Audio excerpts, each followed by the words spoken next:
अस्सलाम वालेकुम viewers, hi everyone, कैसे हैं आप सब। आज मैं इस अस्तर वाले सूट की स्टिचिंग बताने जा रही हूँ।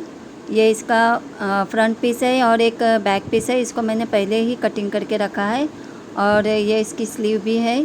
स्लीव के ऊपर मैं गुम पाइपिंग लगाऊंगी, तो गुम पाइपिंग किस तरह से लगाई जाती है वो भी देखेंगे। और फ्रंट नेक और बैक नेक जो है वो मैं बुकरम के ऊपर बिठाऊँगी, कैनवास के ऊपर बिठाऊँगी। तो मैं अपनी स्टिच स्टार्ट करती हूँ, तो प्लीज़ एंड तक रहिएगा। ये मैंने नेक को बुकरम के ऊपर जो नेक कटिंग की थी उसको मैंने मेन फैब्रिक पे प्रेस से चिपका दिया है। सबसे पहले मैं मेन फैब्रिक नीचे रखूँगी, अस्तर ऊपर रखूँगी और शोल्डर से मैं अस्तर को जॉइन करते हुए जाऊँगी। जिस तरह से मैंने मशीन पे इस कपड़े को रखा है, ये देखिए इस तरह से मैं शोल्डर का कपड़ा ऐसा शोल्डर लाइन पकड़ूँगी और इसे स्टिच करते हुए जाऊँगी। अस्तर का कपड़ा मेन फैब्रिक से जब हम लोग अस्तर जॉइन करते हैं तब कभी भी है ना, अस्तर जो स्टिच का लेंथ रहती है वो बड़ा रखेंगे। जो नॉर्मल स्टिच रहती है वो स्टिच रख के अस्तर को कभी जॉइन नहीं करना, बड़ा स्टिच रखेंगे और उससे अस्तर हम जॉइन करते हैं ना, तो अस्तर जो है वो हमारा इजीली फटाफट जल्दी जल्दी से बड़े स्टिच की वजह से जल्दी जल्दी अटैच हो जाता है। कोई कोई जो है हाथ सुई से ये करते हैं, बट मैं वैसे नहीं करती हूँ। मैं मशीन पे ही अस्तर जॉइन करती हूँ और ये मैंने अस्तर पे भी कट मारी हूँ और मेन फैब्रिक पे भी। तो ध्यान रहे कि ये कट टू कट आना चाहिए। इसके बाद मैं ऐसा पूरा नीचे एंड तक इस अस्तर को जॉइन करते हुए जाऊँगी और फिर मैं धागे को कट कर दूँगी। अब मैं ये जो नीचे वाला फोल्ड है अस्तर का, उसे मैं पहले फोल्ड नहीं करती हूँ, मैं लास्ट में फोल्ड करती हूँ बाद में।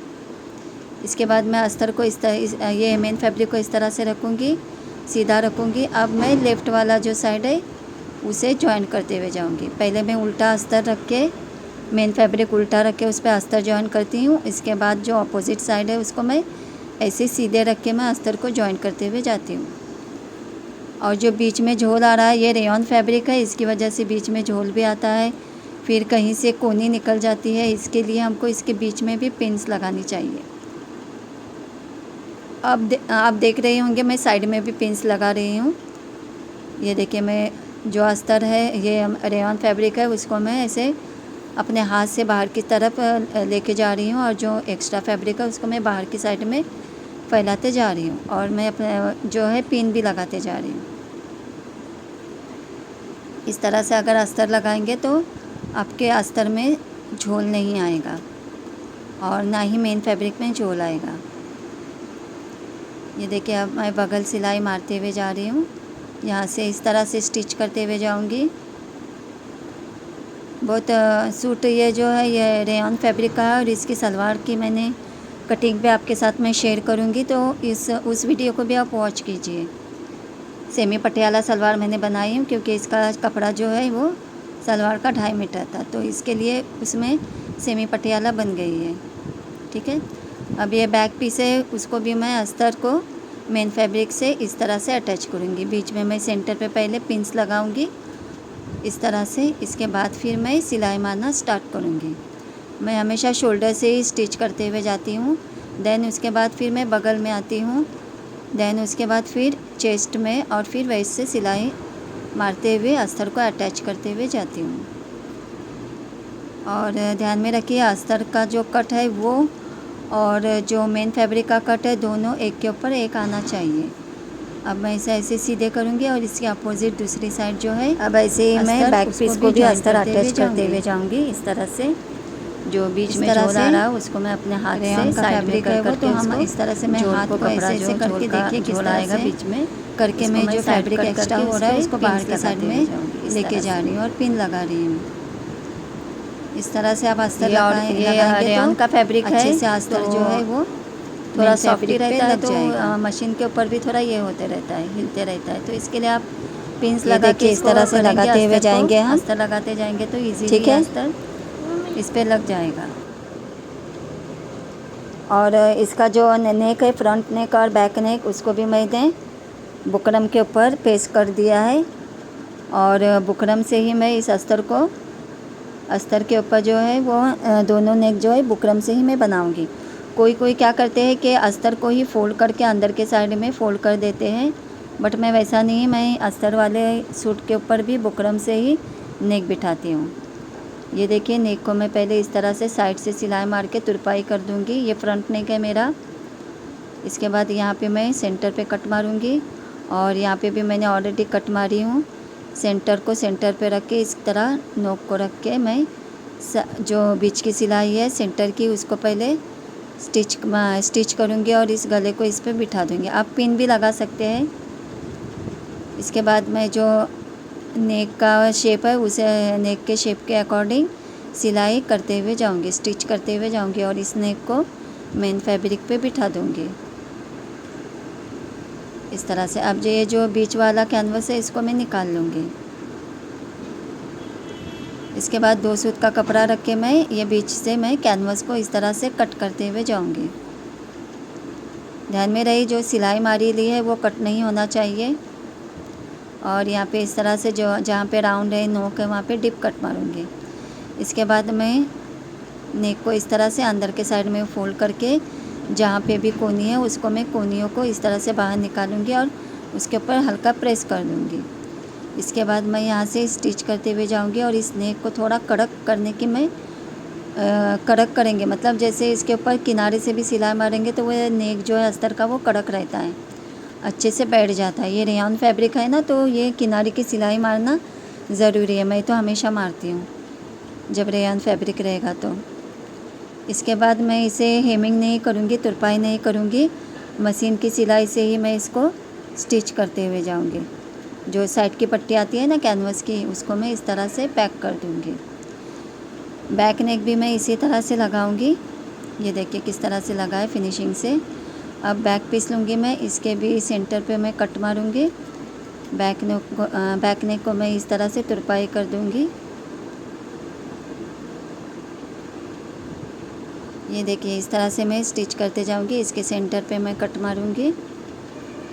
अब बैक पीस इस तरह से रखूँगी और नोक के ऊपर नोक रख के मैं सेंटर पे स्टिच मारूँगी। आप पिन भी लगा सकते हैं, पहले भी मैंने बोली हूँ, आप यहाँ पे पिन भी लगा सकते हैं इस तरह से। इसके बाद बैक नेक जो है वो राउंड है, 3 का नेक है, तो उसको भी इस तरह से मैं स्टिच करूँगी। बीच वाला जो पार्ट है उसको इस तरह से कैनवस को निकाल दूँगी और यहाँ भी 2 सूत की सिलाई रख के मैं सिलाई से 2 सूत रख के मैं इस तरह से कपड़े को कट कर दूँगी और डिप कट मारूँगी। अब मैं जो है शोल्डर जॉइन करने का बताती हूँ आपको। उसके पहले मैं इस तरह से नेक को ऐसा उल्टा करके अंदर के साइड में फोल्ड करके मैं इस तरह से किनारे की सिलाई मारूँगी। अब मैं शोल्डर जॉइन करूँगी। बैक पीस को इस तरह से ओपन करके रखूँगी, फ्रंट पीस को इस तरह से शोल्डर पे रखूँगी और ये जो कैनवस पट्टी है इसको इस तरह से इस पर फोल्ड करूँगी। शोल्डर जॉइन करने की मैंने बहुत से अपनी स्टिचिंग की वीडियो में शोल्डर जॉइन करने का मैंने ऑलरेडी बताई हूँ। इस तरह से शोल्डर को हम जॉइन करेंगे। इस तरह से यहाँ पे डबल स्टिच करेंगे एंड में। उसके बाद ये सेकेंड वाला पीस उसको भी इस तरह से रखेंगे। बैक पीस को नीचे रखेंगे, कैनवस पट्टी को इस तरह से इसके ऊपर फोल्ड करेंगे, स्टार्टिंग में डबल सिलाई मारेंगे और फिर साइड में पूरा शोल्डर जॉइन करते हुए जाएंगे इस तरह से। ये देखिए, अब यहाँ की जो स्टिच है वो मैं लास्ट में करूँगी। शोल्डर पे इंटरलॉक वगैरह हो जाएगा ना, उसके बाद में करूँगी, क्योंकि मेरे को कैनवस की जो पट्टी है ना उसको ओपन करके फिर इंटरलॉक करना है। अब ये मैं स्लीव के लिए पाइपिंग रेडी कर रही हूँ। इसके लिए मैंने सिंगल फुट का इस्तेमाल किया है। पाइपिंग जो है वो सिंगल फुट से लगाएंगे तो फिनिशिंग के साथ बैठ जाती है। ये आस्तीन के जो धागे थे उसको मैं काट लूँगी। अब मैं आस्तीन को इस तरह से, पाइपिंग को इस तरह से आस्तीन पे रख के ऐसे फोल्ड करूँगी और फिर यहाँ से इस तरह से स्टिच करते जाऊँगी। ये मेरा लेफ़्ट साइड में जो होल रहता है वो वाला फुट है। ये देखिए इस तरह से मैं स्टिच करूँगी। ऐसे ही दूसरी स्लीव को भी मैं पाइपिंग लगाऊँगी। धागे जो है वो निकालूँगी, इस तरह से फोल्ड करूँगी आधे इंच पे उल्टा रख के। सीधा मेरा ये पीस है और मैं जब फोल्ड करूँगी अंदर से तो वो उल्टा हो जाएगा। इस तरह से पाइपिंग लगाते हुए जाएंगे, अटैच करेंगे स्लीव पे, तो ये पाइपिंग जो है वो गुम हो जाएगी, गुम लगेगी। इसके बाद इसको मैं अंदर के साइड में इस तरह टर्न करूँगी और आधे इंच पे सिलाई मारते हुए जाऊँगी। ये मेरी स्लीव की पाइपिंग भी लग चुकी है।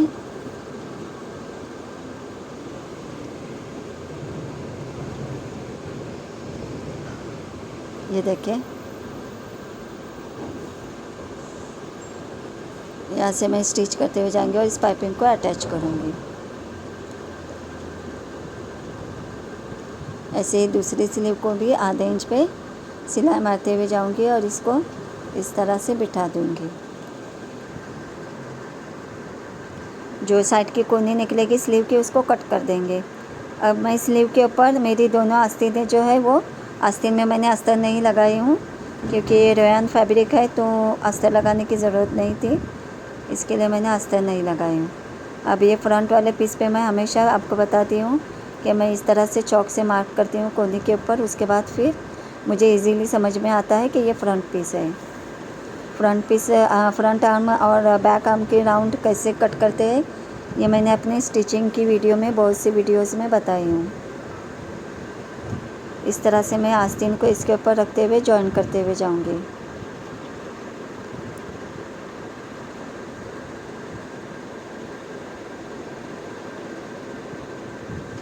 इसके ऊपर डबल स्टिच करते हुए जाएंगे और इसी तरह से दूसरी स्लीव भी जॉइन करेंगे। फिर फिटिंग की ये मेरे आस्तीन लग चुकी है। अब मैं फिटिंग करने के लिए अपने टेबल पे आ चुकी हूँ।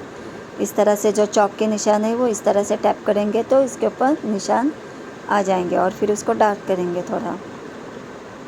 ये देखिए, इसको मैं अभी जो निशान आता है उसको मैं थोड़ा डार्क कर रही हूँ इस तरह से। और ये मैं डार्ट लगाते वक्त हमेशा मैं पेपर कटिंग करती हूँ, क्योंकि जो रेगुलर क्लाइंट रहते हैं मेरे उनके डार्ट का मैं ऐसा पेपर कटिंग करके रखती हूँ। फिर जो डार्ट है मैं इनका डार्ट जो है वो फिटिंग के बाद 5.5 पे मैं डार्ट मारती हूँ। तो इस तरह से इनकी डार्ट की जो पट्टी है मेरे पास कटी हुई, वो डार्ट पट्टी को मैं इस तरह से रख के बस यहाँ पे मार्किंग करके सीधा मशीन पे जाके स्टिच कर दूँगी। तो मुझे मार्किंग करने की ज़रूरत नहीं, बस ऊपर से मैं शोल्डर से 9.5 छोड़ूँगी। 9.5 पे मैं डार्ट लूँगी और 10 इंच का डार्ट है। इस तरह से पेपर कटिंग करके रखेंगे तो डार्ट की जो शेप है वो हमको हमेशा वो उसी साइज़ की मिल जाएगी। ये इस तरह से मैं डार्ट मारूँगी और फिर यहाँ पे पिन लगा दूँगी और फिर इसे मशीन पे डार्ट को स्टिच करूँगी।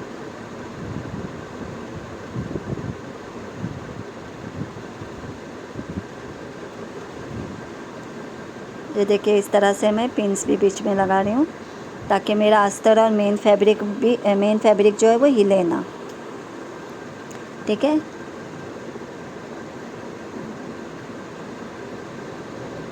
ये देखिए मैंने पिन्स तीन पिन्स लगाई है। एक 2 कॉर्नर पे लगाई है और एक सेंटर में लगाई है।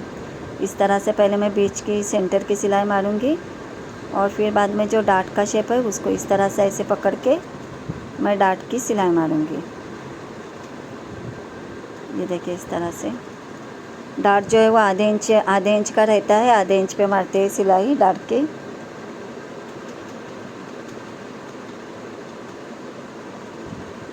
और अपने कमर के अकॉर्डिंग डार्ट लेना रहता है। किसी का फिटिंग से 5 पे रहता है, किसी का 4 पे, किसी का 4.5 पे। जिसकी जैसी कमर रहेगी उस तरह से डार्ट लगाया जाता है। यह अब मैं अस्तर के बॉटम की सिलाई मार रही हूँ, अस्तर फोल्ड कर रही हूँ नीचे से। और ये अस्तर जो है मैं धुलने के बाद मैंने इसको प्रेस भी की, बट वो फिर भी यहाँ वहाँ से राउंड होते जा रहा था। कोनी वगैरह बहुत निकल रही थी इसकी। तो इसके लिए मैंने एक ये की कि मतलब इसको अटैच करने के बाद ही मैं इसके साइड जो फोल्ड की सिलाई है अस्तर की वो मैं बाद में फ़ोल्ड कर दूँगी। अब ये साइड कट मैं फ़ोल्ड कर रही हूँ। पहले स्टार्टिंग में डबल सिलाई मारेंगे, इसके बाद फिर इस तरह से फ़ोल्ड करते हुए हम ऊपर तक जाएंगे।